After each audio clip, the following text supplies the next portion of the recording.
ದೊಡ್ಡದಪ್ಪ ನೀ ಭಯಂಕರ ಮಾಡ್ಲಾಕತ್ತಿದ್ದಿ, ನಾನು ಸರ್ಕಾರ ಮಾಡ್ತೀನಿ ಅಂತ ಹೇಳಿ ಅವ್ರು ನನಗೆ ಭಾಳ ಸರ್ಕಾರ ಮಾಡಿದ್ರು. ನಾನು ಶ್ರೀ ಕೆ ದಶಮೂರ್ತಿ ಅವರೆಲ್ಲ ನಿಮ್ಗೆಲ್ಲ ಸರ್ಕಾರ ಕೊಡ್ಲಾಕತ್ತಾರ, ನೀವೆಲ್ಲ ಮಾಡ್ರಿ ಅಂತ ಹೇಳಿದ್ರು.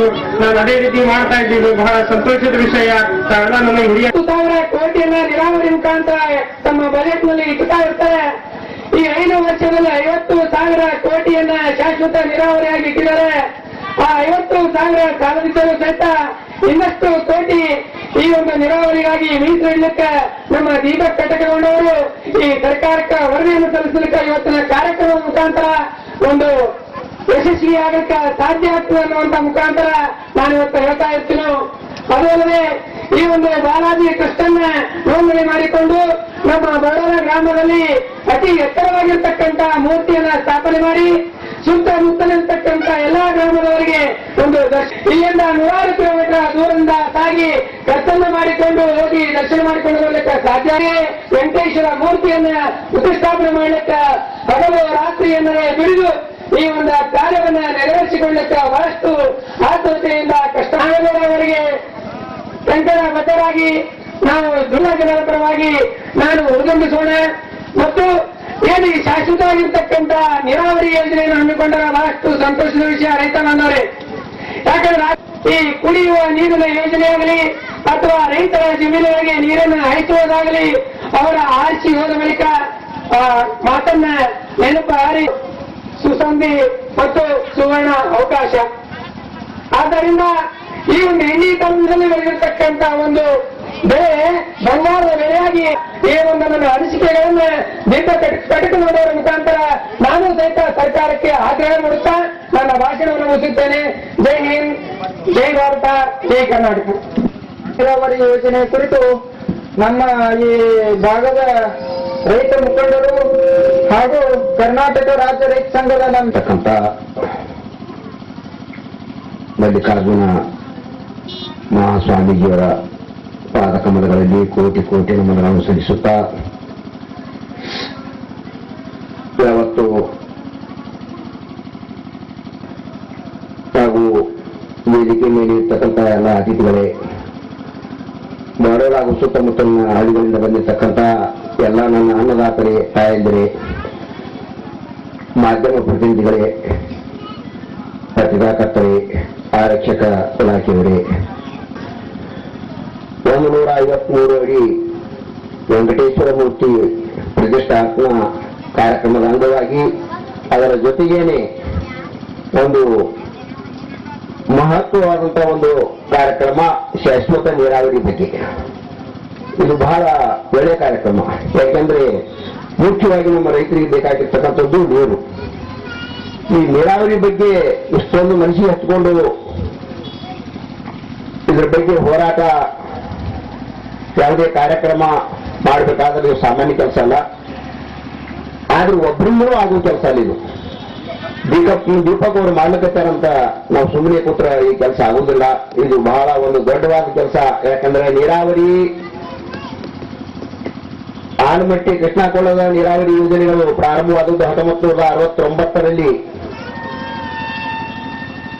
1969ರಲ್ಲಿ ಅದು ಶಂಕುಸ್ಥಾಪನೆ ಆದದ್ದು. ಈಗ 4-6 ವರ್ಷ ಆಯಿತು ಆಲಮಟ್ಟಿ ನೀರು ಶುರುವಾಗಿ. ಅಂದ್ರೆ ಇಷ್ಟು ನಿರ್ಲಕ್ಷ್ಯತನದಿಂದ ನಮ್ಮ ಜಿಲ್ಲೆಯ ರಾಜಕಾರಣಿಗಳು, ಜನಪ್ರತಿನಿಧಿಗಳು ಬೇಜವಾಬ್ದಾರಿತನದಿಂದ ಇಲ್ಲಿವರೆಗೆ ಆ ನೀರಾವರಿ ಯೋಜನೆಗಳು ಪೂರ್ಣಗೊಳ್ಳಿಲ್ಲ. ಇನ್ನೂ ಆದರೂ ಸಹಿತ ಯಾವ ಯೋಜನೆಗಳು ಪೂರ್ತಿ ಆಗಿಲ್ಲ. ಇನ್ನು ಮುಳವಾಡ, ಮುತ್ತಿ ಬಸವಣ್ಣ, ಚಿಮುರಿ ಏತ್ ನೀರಾವರಿ ಇವೆಲ್ಲ ನೀರಾವರಿಗಳು ಇನ್ನೂ ಅರ್ಧಕ್ಕಂತೂ ಆಗಲಾರದಂತ ಸ್ಥಿತಿಯಲ್ಲಿ ಬಂದು ನಿಂತವ. ಯಾಕಂದ್ರೆ ನಾವು ಯಾರು ಕೇಳಿಲ್ಲ ಅವರಿಗೆ. ನಮ್ಮ ರಾಜಕಾರಣಿಗಳಿಗೆ, ಜನಪ್ರತಿನಿಧಿಗಳಿಗೆ, ಅಧಿಕಾರಿಗಳಿಗೆ ನಾವು ಯಾರು ಒತ್ತಾಯ ಮಾಡಿಲ್ಲ. ಸರ್ಕಾರಕ್ಕೂ ಒತ್ತಾಯ ಮಾಡಿಲ್ಲ ನಾವು. ನೋಡ್ರಿ, ನೀವು ಕೇಳಾರ್ರಿ ಯಾರು ಏನು ಮಾಡುವಲ್ಲ, ಆ ಕೆಲಸ ಆಗುದಿಲ್ಲ. ನಾವೆಲ್ಲ ರೈತರು ಆ ಪಕ್ಷ ಈ ಪಕ್ಷ ಜಾತಿ ಪಂಗಡ ಬೇಡ ಯಾವುದು ಬೆಲೆ ಬರಲಾದ್ರೆ ಎಲ್ಲರೂ ಒಂದಾಗಿ ನೀರಾವರಿ ಬಗ್ಗೆ ಹೋರಾಟ ಮಾಡಿದಾಗ ಮಾತ್ರ ನಮಗೆ ನೀರು ಸಿಗಲಿಕ್ಕೆ ಸಾಧ್ಯದ. ದಯಮಾಡಿ ನೀರಾವರಿ ಹೋರಾಟಕ್ಕೆ ಬಹಳ ನಾವು ಅದ್ರ ಮೇಲೆ 30 ವರ್ಷ ಹೋರಾಟ ಮಾಡ್ತಾ ಬಂದಿದ್ದೇವೆ. ಅದನ್ನ ಒತ್ತಾಯಪೂರ್ವಕವಾಗಿ ಬಜೆಟ್ ಎಲ್ಲ ಹಚ್ಚಬೇಕು. ಈ ಸಲ ಏನೋ ನಮ್ಮ ಜಿಲ್ಲೆಯವರಿಗೆ ನೀರಾವರಿ ಮಂತ್ರಿ ಆದದ್ದು ನಮಗೆ ಸಂತೋಷ ಅದ. ಅದನ್ನು ಸರಿಪಡಿಸಬೇಕಾದ್ರೆ ನಾವು ದೊಡ್ಡ ಹೋರಾಟ ಮಾಡಬೇಕಾಗ್ಯದ. ಈಗೇನು ಕಾಲ ಹೊರ ಹೊರದಾನಂದ್ರೆ ಮನೆಯನ್ನು ಗಡ್ಡಿ ತೋರು ಓಡ್ಬಿಡ್ತೀನಿ ನಾನು. ಒಂದು 7 ಸೀಮೆ ನನ್ನ ತಾಯಿ ಮಗನೇ, ಒಂದೇ ತಾಯಿ ಮಕ್ಕಳಿದ್ದೇವೆ ನಾವು. ತಮ್ಮನೆ ಒಂದು 7 ಸೀಮೆ ಹೊರದಾನಂದ್ರೆ ನಾವು ಗಡ್ಡಿ ತೋರು ಓಡಿ ಬರ್ತೇವೆ. ನೀವು ಎಲ್ಲನೇ ಹೊಡ್ಕೊಂಡು ಹೊಂಟ ಸರ್ಕಾರ ನಿಮ್ಗೆ ಸಿಟ್ಟು ಬರೋದಾಗುವುದಿಲ್ಲ. ನೀವೆಲ್ಲರೂ ರೊಚ್ಚಿಗೆ ಇರಬೇಕು. ಬೇಕು ನಮ್ಮ ನೀರಾವರಿ. ಹಳ್ಳಿಗಳಲ್ಲಿ ವಾಸ ಮಾಡೋರು 65% ಜನ. ನಾವು ಹಳ್ಳಿಯಲ್ಲಿ ದುಡಿದಲ್ಲಿ ಬೆಂಗಳೂರಲ್ಲಿ ಬೆಳೆದಾಗ ಮಾತ್ರ ಬೆಂಗಳೂರಲ್ಲಿ ಇರ್ತಕ್ಕಂಥ ಸಿದ್ದರಾಮಯ್ಯ ಜೋಳ ಊಟ ಮಾಡ್ತಾನೆ. ಇದು ನೆನಪಿಟ್ಕೊಳ್ಳಿ. ಅಲ್ಲಿ ಅವ್ರ ಕಾರ್ಖಾನೆಗಳು ಜೋಳ ಹೋಗಿದ್ರೆ ಮಾಡಕ್ಕೆ ಸಾಧ್ಯನೇ ಇಲ್ಲ.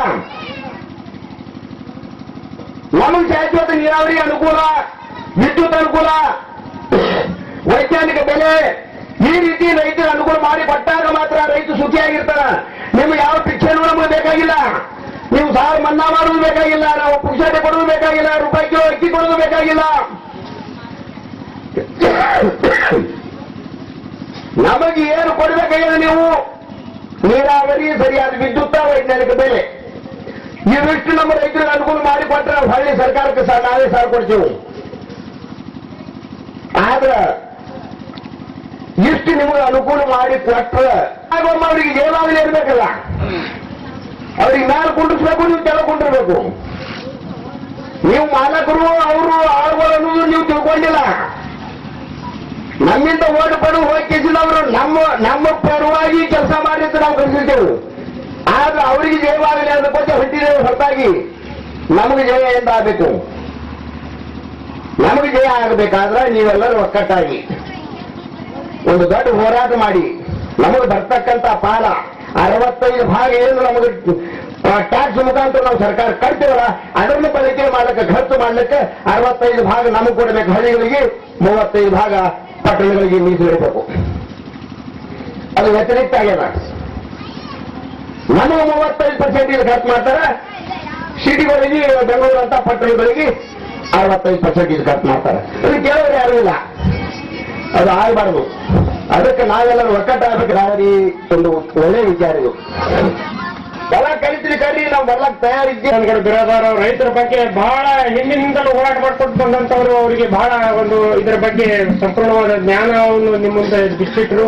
ಸತ್ಯವಾದ ವಿಚಾರವನ್ನೇ ಅವರು ನಿಮ್ಮ ಮುಂದೆ ಹೇಳಿದ್ದಾರೆ. ಅದನ್ನೇ ನಿಮಗೆ ತಿಳಿದುದು ಅದ, ಅವರಿಗೂ ತಿಳಿದುದೇ ನಿಮಗೆ ಹೇಳ್ಯಾರ. ಇಷ್ಟೇ ಮೊನ್ನೆ ಎಲ್ಲ ಬಂದಂತವ್ರು ಹಿರಿಯ ಮುಖಂಡರು ವೇದಿಕೆ ಮುಖಾಂತರ ಬಂದ್ರಿ. ಈ ವೇದಿಕೆ ಮುಖಾಂತರ ಎಲ್ಲ ಮಾಹಿತಿ ಕೊಡ್ರಿ. ಕಾರ್ಯಕ್ರಮದ ವೇದಿಕೆ ಮುಖಾಂತರ ಭೀಮರಾಯ್ ನಾಗೇನವರವರು ಬಂದಿದ್ದಾರೆ, ಅವರಿಗೂ ಸ್ವಾಗತ.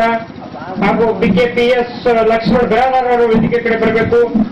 ಹಿಂದಿನಿಂದ ಹೇಳ್ತಿದ್ರು, ನಮ್ಮ ಬಹಳ ಚಲೋ ಕಾರ್ಯಕ್ರಮ ಮಾಡ್ಲಾಕತ್ತೀವಿ, ಇದೆಲ್ಲ ಮಾಡು, ನಾವೆಲ್ಲ ಇದೇವು ಸ್ವಚ್ಛ ಮನಸ್ಸಿನಿಂದ ಮಾಡೋನು ಅಂತ ಹೇಳಿ.